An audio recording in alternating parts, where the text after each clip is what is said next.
ഈശോ മിശിഹായിക്ക് സ്തുതിയായിരിക്കട്ടെ. സക്കറിയയുടെ പുസ്തകം 1-ാം അധ്യായം 3-ാം വാക്യം.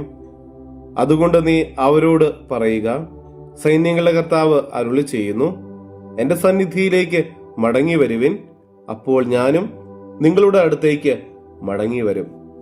കാരുണ്യവാനായ കർത്താവേ, ഞങ്ങൾ അങ്ങേ ആരാധിക്കുന്നു, സ്തുതിക്കുന്നു, മഹത്വപ്പെടുത്തുന്നു.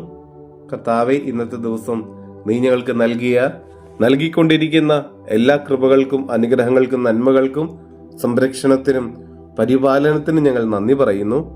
ഞങ്ങളെയും ഞങ്ങളുടെ കുടുംബത്തെയും ഞങ്ങളുടെ കൂടെയുള്ളവരെയും ഞങ്ങളുടെ ജീവിത സാഹചര്യങ്ങളെയും ചുറ്റുപാടിനെയും ഞങ്ങളുടെ ജോലി മേഖലകളെയും തമ്പുരാനെ ഞങ്ങളുടെ ആകുലതകള്, ഉത്കണ്ഠകള്, രോഗങ്ങള്, സഹനങ്ങള് എല്ലാം അങ്ങയുടെ കരങ്ങളിലേക്ക് ഞങ്ങൾ സമർപ്പിക്കുന്നു.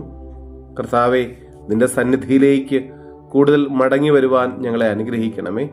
തമ്പുരാനെ, ഈ ലോകത്തിന് പുറകെ ഉള്ള ഓട്ടം അവസാനിപ്പിച്ച് ഈശോയെ പാപസുഖങ്ങളിൽ മുഴുകാനുള്ള ഞങ്ങളുടെ താല്പര്യങ്ങൾ നിർത്തി നിന്റെ സ്നേഹത്തിലേക്ക് അടുക്കുവാൻ ഞങ്ങളെ അനുഗ്രഹിക്കണമേ.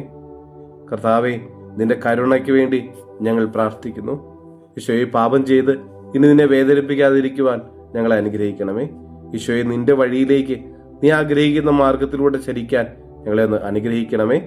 നമ്മുടെ കർത്താവ് ഈശോ മിശിഹായുടെ കൃപയും പിതാവായ ദൈവത്തിന്റെ സ്നേഹവും പരിശുദ്ധാത്മാവിന്റെ സഹവാസവും നമ്മെല്ലാവരോടും കൂടെ ഉണ്ടായിരിക്കട്ടെ, ഇപ്പോഴും എപ്പോഴും എന്നേക്കും.